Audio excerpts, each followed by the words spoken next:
खाना मिलना मुश्किल है, पैसा बेकार है, हर जगह दंगे हैं, सारे विश्व में ही तबाही का माहौल है। ये हमारा अतीत नहीं बल्कि हमारा भविष्य है। आप देख रहे हैं क्या हो अगर, और ये है क्या हो अगर मधुमक्खियां खत्म हो जाएं। मनुष्यों और मधुमक्खियों का प्यार और नफरत दोनों का ही रिश्ता है। एक तरफ जहां ऐसा है,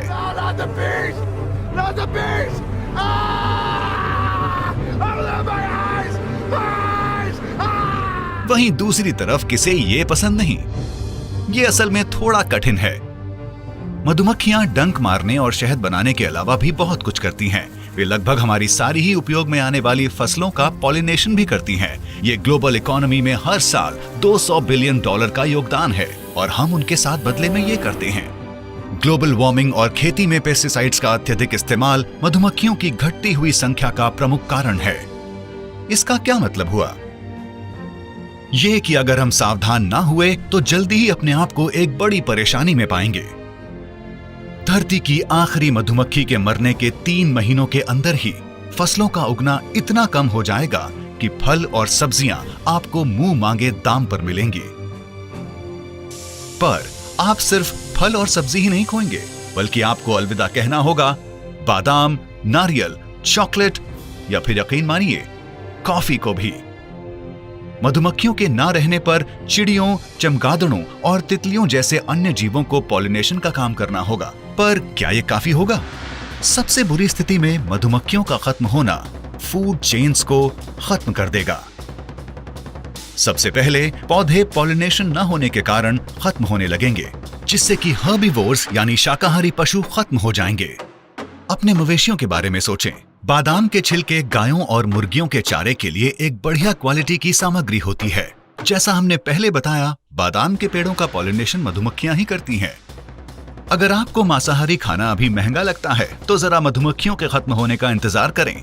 उनके जाने के साथ ही कई मीट और डेयरी के उत्पाद जैसे कि चीज बर्गर एक दुर्लभ और असाधारण चीज में बदल जाएगा। और जब आप खाने की इस गंभीर कमी और बढ़ती महंगाई को 7 बिलियन की बढ़ती जनसंख्या के साथ मिलाकर देखें तो ये बिल्कुल भी अच्छी स्थिति नहीं दिखती। बेशक इस मामले को देखने के और भी तरीके हैं, जैसे कि मक्का, गेहूं और चावल ऐसी फसलें हैं जिनका पॉलिनेशन हवा के द्वारा होता है। मतलब हमारे पास मधुमक्खियों के खत्म होने पर खाने के सामान तो होंगे, पर ज्यादातर फलों और सब्जियों के ना रहने से आप एक बेस्वाद और कम पौष्टिक आहार खाने के लिए तैयार रहें। हो सकता है स्थिति यहां तक ना पहुंचे। चीन के कई हिस्सों में लोग हाथों से पॉलिनेशन का काम शुरू कर चुके हैं, जबकि ड्रोन और रोबोट से भी पॉलिनेशन करना कुछ अन्य उपाय हैं। ये उपाय मधुमक्खियों द्वारा पॉलिनेशन न होने पर एक आम जीवन का विश्वास तो देते हैं, पर इसमें बहुत खर्चा है। हमें प्रकृति से मुफ्त में मिलने वाली चीज का भी दाम चुकाना होगा, तो इस सौदे को व्यर्थ न जाने दें। 1960 के दशक से फसलों का उत्पादन जो पॉलिनेशन पर निर्भर था, उसमें 300% की बढ़त हुई है। इसे कायम रखने के लिए हमें बस अपनी धरती को बेहतर बनाना होगा। चलिए इस विश्व को सही तापमान पर रखने की कोशिश करते हैं। पेस्टिसाइड्स के लिए एक सुरक्षित उपाय ढूंढते हैं। विश्व के इन सबसे मेहनती मजदूरों पर थोड़ा विश्वास करते हैं, क्योंकि इन छोटी छोटी चीजों को अनदेखा करना तो आसान है, पर इनके परिणामों को नहीं। भविष्य कैसे बदलता है, देखें अगली बार क्या हो अगर पे।